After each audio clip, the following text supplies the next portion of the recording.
সমষ্টি পুনৰ নিৰ্ধাৰণৰ প্ৰক্ৰিয়া যেতিয়া আৰম্ভ হৈ শেষ হৈছিল সেই সময়তে আমি দিনলিপি অনুষ্ঠানত কৈছিলোঁ যে সমষ্টি পুনৰ নিৰ্ধাৰণৰ ফলত খিলঞ্জীয়া অথবা হিন্দুৰ বাবে ৯৫ৰ পৰা ১০০খন আসন সুৰক্ষিত হ'ল। এতিয়া এই ৯৫ বা ১০০খন আসন বিজেপিৰ বাবে সুৰক্ষিত হোৱা নাই, হিন্দুৰ স্বাৰ্থত মাত মতা, খিলঞ্জীয়াৰ স্বাৰ্থত মাত মতা ৰাজনৈতিক দলৰ বাবে সুৰক্ষিত হ'ল। কিন্তু কংগ্ৰেছকে ধৰি প্ৰায় ১৫টা দলে ইয়াক গুৰুত্ব নিদিয়ে। তেওঁলোকে ২৪খন আসন য'ত সংখ্যালঘুৰ আছে তাক লৈ তেওঁলোকৰ ৰাজনীতি সঘনে চলি আহিছে। আজি অনুষ্ঠানৰ জৰিয়তে পুনৰ সেই ১৫টা দলক বিশেষকৈ প্ৰদেশ কংগ্ৰেছৰ সভাপতি ভূপেন বৰাক আমি আহ্বান জনাওঁ, যদিহে হিমন্ত বিশ্বৰ নেতৃত্বাধীন চৰকাৰখনৰ পতন ঘটাব বিচাৰিছে তেনেহ'লে মূলসুঁতিৰ অসমীয়াক লৈ ৰাজনীতি কৰক, কেৱল ধৰ্মীয় সংখ্যালঘুৰ স্বাৰ্থত মাত নামাতিব। কিয়নো শান্তি চুক্তিৰ পিছত এতিয়াৰ পৰা ভৱিষ্যতেও এইদৰে সমষ্টিৰ জনগাঁথনি ইমান সহজে সলনি নঘটিব।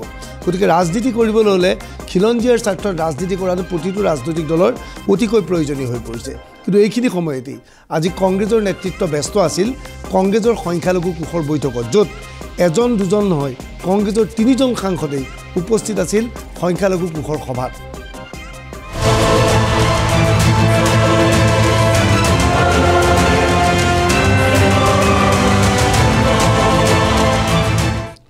কংগ্ৰেছৰ এই ৩জন সাংসদক একেলগে খুব কম সময়তেই দেখা যায়। নগাঁৱত সভা অনুষ্ঠিত হৈছিল য'ত গৌৰৱ গগৈ আছিল, প্ৰদ্যুৎ বৰদলৈ নাছিল। ক'ৰবাত সভা অনুষ্ঠিত হয় য'ত প্ৰদ্যুৎ বৰদলৈ থাকে, ত'ত গৌৰৱ গগৈ নাথাকে। কিন্তু সংখ্যালঘু শক্তি মন কৰক, সংখ্যালঘু কোষৰ বৈঠক হৈছে, সংখ্যালঘুৰ ভোট লাগে। গতিকে এজন দুজন নহয় ৩জনকৈ কংগ্ৰেছৰ সাংসদ সকলো কাম বন বাতি কৰি এই সভাত আহি অংশগ্ৰহণ কৰিলে আৰু এওঁলোকে সংখ্যালঘুৰ স্বাৰ্থত মাত মাতিলে। পুনৰ কৈছোঁ, আজি শান্তি চুক্তিৰ পিছত কেৱল সংখ্যালঘুক লৈ যদি আপোনালোকে ৰাজনীতি কৰে নিৰ্বাচনত কেতিয়াও ভাল ফল দেখুৱাব নোৱাৰিব।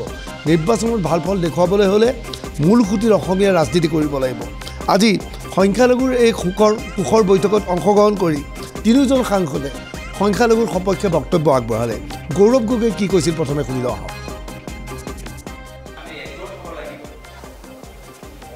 সমন্বয়ৰ কাৰণে, উন্নয়নৰ কাৰণে, প্ৰগতিৰ কাৰণে, কংগ্ৰেছৰ কাৰণে, দেশৰ কাৰণে, সংবিধানৰ কাৰণে যেতিয়া সকলোৱে গম পাইছে কি যেতিয়া কংগ্ৰেছত ঘূৰি আহিব তেতিয়াই আমি নিৰাপত্তা এটা উশাহ আমি ল'বলৈ সক্ষম।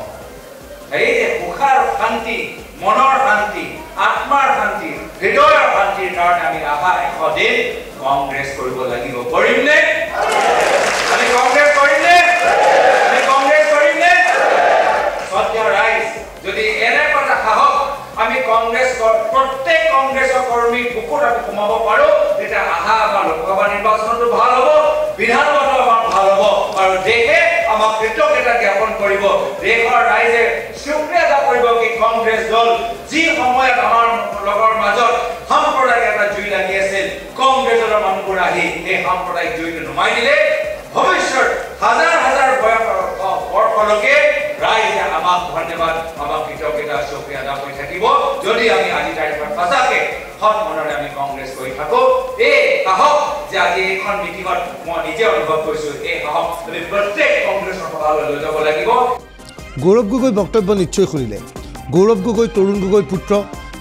গৌৰৱ গগৈ আহোম জনগোষ্ঠীক প্ৰতিনিধিত্ব কৰিছে। কিন্তু গৌৰৱ গগৈয়ে সভাত এবাৰ নহয় দুবাৰকৈ শুক্ৰিয়া আদা কৰাৰ কথাটো কৈছে যে কংগ্ৰেছক তেতিয়া শুক্ৰিয়া আদা কৰিব, কংগ্ৰেছক ধন্যবাদ জ্ঞাপন কৰিব বুলি ক'লেও হ'লহেঁতেন।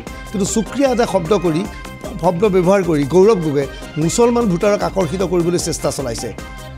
কি ঠিক কাইলৈ পৰিলে গৌৰৱ গগৈয়ে সভা আৰম্ভ কৰিলে ইনশাআল্লাহ তাজমহলৰ দৰে বক্তব্য ৰাখিব, তাতো একো আচৰিত হ'বলগীয়া নাই। এয়াই হৈছে কংগ্ৰেছৰ মাইনৰিটি পলিটিক্স। মূলসুঁতিৰ অসমীয়া খিলঞ্জীয়ৰ কাষৰ পৰা কংগ্ৰেছ আঁতৰি গৈ বহু দূৰলৈ গুচি গৈছে। কংগ্ৰেছ কেৱল এতিয়া মুছলমানৰ দললৈ পৰিণত হৈছে, যাৰ বাবে গৌৰৱ গগৈৰ দৰে এজন নেতাই যি অসমৰ মূলসুঁতিৰ আহোম জনগোষ্ঠীক প্ৰতিনিধিত্ব কৰে তেওঁ এই সভাত শুক্ৰিয়া আদা কৰে বুলি দুবাৰকৈ শব্দ ব্যৱহাৰ কৰিছে। এইবাৰ সাংসদ প্ৰদ্যুৎ বৰদলৈক মন কৰক, প্ৰদ্যুৎ বৰদলৈ আৰু গৌৰৱ গগৈৰ মাজত সাংঘাতিক দৌৰ চলিছে। এই দৌৰ চলিছে কোনে মাইনৰিটিৰ কাষত বেছিকৈ যাব পাৰে, মুছলমানৰ কাষত যাব পাৰে। হিন্দুৰ কাষত নাথাকিলেও কথা নাই, কিন্তু মুছলমানৰ কাষত থাকিব লাগিব কংগ্ৰেছৰ সাংসদ প্ৰদ্যুৎ বৰদলৈ। কথা অকল নিৰ্বাচনত মুছলমান মানুহে আমাক ভোট দিব বা অমুকে ভোট দিব সেইবিলাক ক'লেই লাভ নহয়। আমাৰ আটাইতকৈ ডাঙৰ কথা যে আমি এই মুছলমান আৰু সংখ্যালঘু যিসকল লোক আছে তেওঁলোকক আমি মানসিকভাৱে আশ্বস্ত কৰিব পৰাকৈ আমি আন্তৰিকতাৰে সৈতে তেওঁলোকৰ কাম কাজবিলাক কৰিব লাগিব আৰু তাত কোনো লুকাই বা চতুৰামি কৰাৰ কোনো ধৰণৰ প্ৰশ্ন উঠিব নোৱাৰে আমি আমাৰ আন্তৰিকতাৰে সৈতে আমি কাম কৰি যাম কাৰণ কংগ্ৰেছ দলে মই বিশ্বাস কৰোঁ যে কংগ্ৰেছ দলৰ যদি কিবা মূলধন আছে সেই মূলধন হ'ল কংগ্ৰেছ দলৰ এই লোকসকলৰ প্ৰতি থকা আন্তৰিকতা এই আন্তৰিকতা যাতে কেতিয়াও অভাৱ নহয় তাৰ কাৰণে আমি সকলো সচেষ্ট হৈ থাকিব লাগিব আৰু মই সেইকাৰণে মাইনৰিটি ডিপাৰ্টমেণ্টক আহ্বান জনাইছোঁ অনুৰোধ জনাইছোঁ আমাৰ অসমৰ কংগ্ৰেছ কমিটিৰ সভাপতি ডাঙৰীয়াও আছে গতিকে আমি যিবিলাক এজেণ্ডা তৈয়াৰ কৰিম আমি যিবিলাক মেনিফেষ্টো তৈয়াৰ কৰিম সেইবিলাকত যাতে এইবিলাক কথাই ঠাই পায় প্ৰদ্যুৎ বৰদলৈৰ বক্তব্যই শুনিলে প্ৰদ্যুৎ বৰদলৈয়ে কৈছে কংগ্ৰেছৰ মূলধন হৈছে মুছলমানৰ প্ৰতি থকা আন্তৰিকতা এয়া হৈছে এটা ধৰ্ম নিৰপেক্ষ ৰাজনৈতিক দলৰ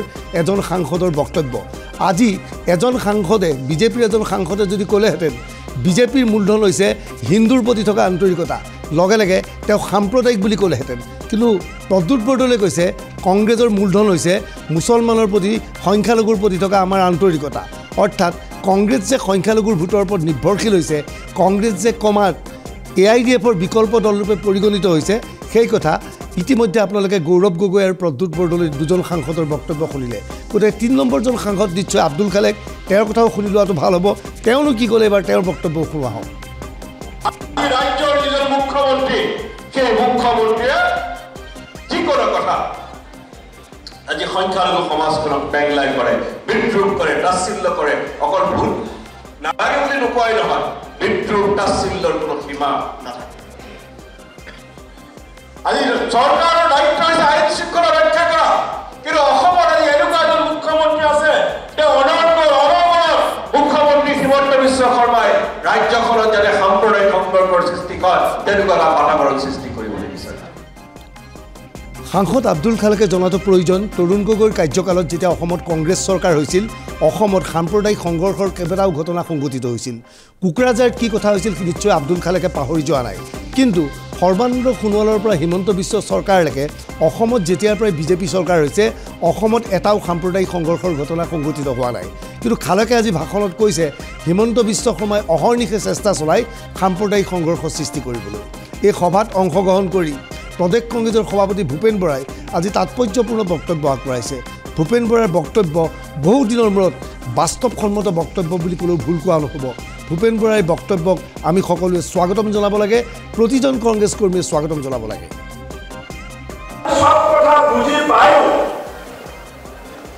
আমি কেৱল আমাৰ গোটেই নেতাসকলক মই দেখিছোঁ মই মোৰ পৰা আৰম্ভ কৰি আমি সকলোকে দেখিছোঁ যে কৰ্ণাটকত জিকিলে কংগ্ৰেছৰ ফূৰ্তিৰ দল নাই কৰ্ণাটক জিকিলে অসম জিকিলে চব ফূৰ্তি হৈ ৰাজস্থান হাৰিলে কংগ্ৰেছৰ দুখৰ অন্ত নাই ৰাজস্থান ফেৰ অসম ফেৰ মোক আপোনালোকে কওকচোন কৰ্ণাটক জিকাৰ পাছত ৰাজস্থানো যদি জিকিলেহেঁতেন আমি অসমত হাত সাৱটি বহি থাকিলে কংগ্ৰেছ জিকিব নেকি তাত জিকিলে ইয়াত জিকিব তাত হাৰিলে ইয়াত হাৰিব এনেকুৱা কথা হ'ব পাৰে নেকি এনেকুৱা কথা হ'ব নোৱাৰে য'ত য'ত কংগ্ৰেছে নিজৰ দায়িত্ব পালন কৰিছে তাত কংগ্ৰেছৰ পতাকা উঠিছে য'ত কংগ্ৰেছে আত্মসন্তুষ্টি লৈ নিজৰ দায়িত্বক বাদ দি পেলাই একাষৰীয়া কৰি কেৱল দলীয় পলিটিক্স নেতাৰ লগত সম্পৰ্কৰ পলিটিক্স কৰিছে তাত কংগ্ৰেছ ধ্বংস হৈছে কংগ্ৰেছৰ সংখ্যালঘু কোষাৰ সভাত ভূপেন বৰাই অংশগ্ৰহণ কৰি কংগ্ৰেছ কৰ্মীসকলৰ মনোবল বৃদ্ধি কৰি কয় যে আমি যেনে তেনে দিল্লীত কংগ্ৰেছৰ নেতৃত্বত ক্ষমতা আহিব লাগিব আৰু দিল্লীত যদিহে কংগ্ৰেছ চৰকাৰ হয় লগে লগে ED আৰু CBI আহি হিমন্ত বিশ্ব শৰ্মাৰ ঘৰৰ আগত টুকৰ মাৰিব হৈছে 272 জন MP আমি মালিকাৰ্জুন খাৰ্গে আৰু ৰাহুল গান্ধী ডাঙৰীয়াক গোটাই দিব লাগিব মোদী খেদিম বিজেপি খেদিম এইটো আমাৰ সপোন কিন্তু ইয়াক বাস্তৱিত কৰিবলৈ হ'লে 272 MP আমি জিকাব লাগিব আৰু আমি বুকুত হাত দি শপত ল'ব পাৰিমনে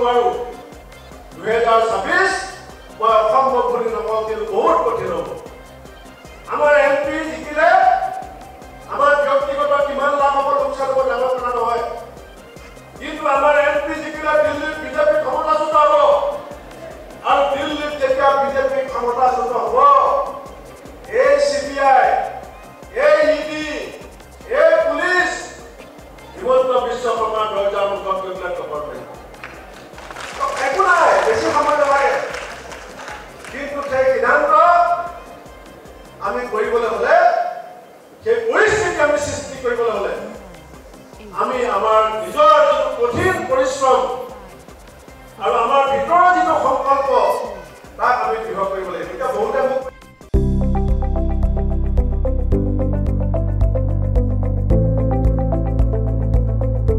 NB নিউজ সহজ সৰল ভাষাত নৱভাৰতৰ কথা